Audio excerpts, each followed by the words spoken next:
Fitness वाली बहू। चंद्रनगर गांव में सुगना अपने बेटे रमन के साथ रहा करती थी। कुछ ही दिनों में उसकी शादी राधा नाम की एक लड़की से हो जाती है।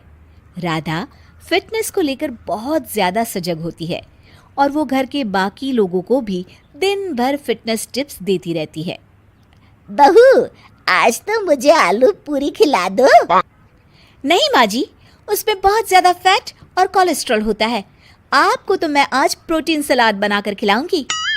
कुछ दिनों तक तो सब ठीक लगता है, मगर धीरे धीरे सुगना और रमन दोनों ही राधा की इस आदत से परेशान होने लगते हैं। राधा, मैं मानता हूँ हमें फिटनेस के प्रति सजग रहना चाहिए, मगर बाकी की चीज़ें भी खानी उतनी ही ज़रूरी है। रोज़ रोज़ प्रोटीन सलाद थोड़ी ना खाया जाता है। आपको तो खुद तला फला खाना है, माँ जी का तो आप बस बहाना बना रहे हो। देखो जी, जो आप खाते हो आप वही बन जाते हो। अरे मुझे ये सब ज्ञान मत दो राधा, मैं बस ये कहने की कोशिश कर रहा हूँ कि हर चीज़ खानी ज़रूरी होती है। तेल और घी भी खाना ज़रूरी होता है एक मात्रा में। खैर, तुम नहीं समझोगी। कुछ दिनों बाद तीज आने वाली होती है और सुगना अपने दोस्तों के लिए तीज पार्टी रखती है।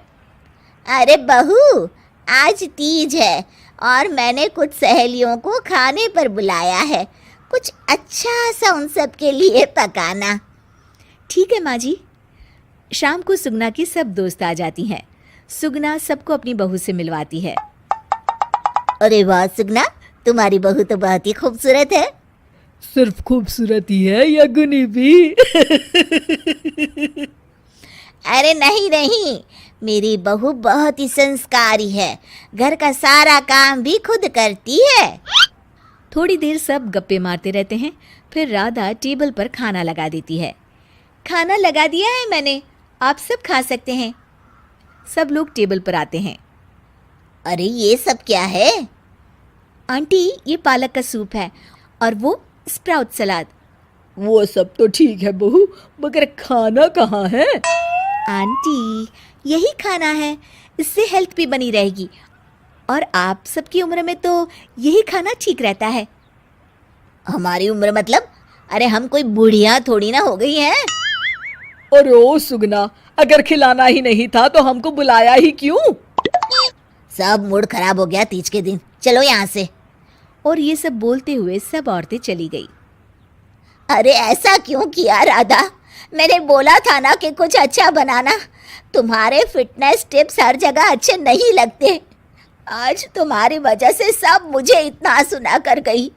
जाओ, अब वो पालक सूप और सलाद खुद ही खाओ।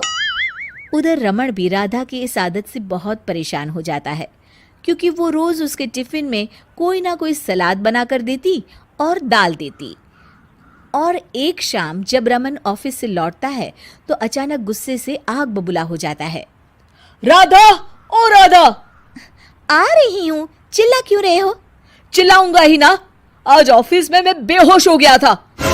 अरे मगर क्यों? अरे तुम जो फिटनेस के नाम पर रोज ही सलाद और दाल देती हो ना, टिफिन में उससे मेरा पेट नहीं भरता और मुझे वीकनेस की वजह से चक्कर आ गए। मगर उसमें तो प्रोटीन होता है। हर चीज लिमिट में अच्छी लगती है राधा, चाहे वो फिर प्रोटीन ही क्यों ना हो। उसके अलावा भी सबकी मात्रा खाने में जानी चाहिए। मैं तो बस आप सबकी सेहत के लिए ये सब करती हूँ। अरे इतना भी मत करो, हमें खुला छोड़ दो थोड़ा।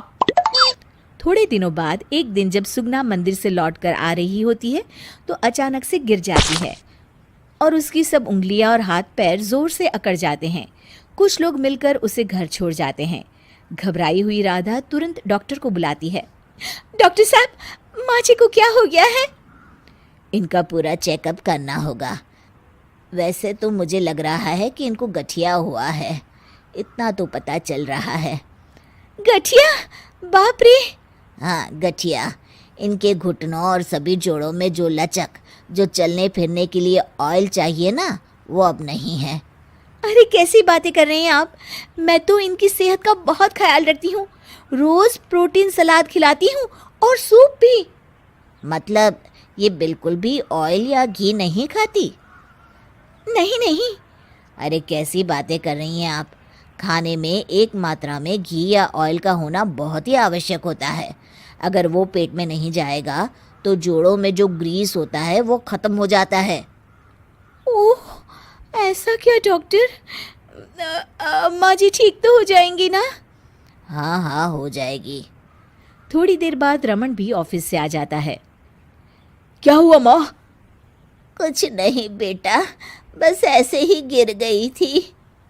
ये सब मेरी गलती की वजह से हो रहा है, मुझे माफ कर दीजिए आप दोनों। राधा रमन को सब कुछ बताती है। I am sorry Raman. अति हर चीज की बुरी होती है राधा, इसलिए मैं तुमको बार बार बोला करता था। तुम्हारी फिटनेस के प्रति जागरूकता अच्छी लगती है, लेकिन शरीर में हर तरह की प्रोटीन जाना भी जरूरी है।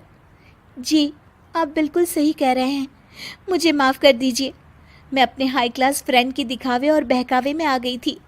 मैं दोबारा ऐसा कभी नहीं करूँगी और माँ जी का ख्याल डाइट चार्ट के मुताबिक ही रखूँगी।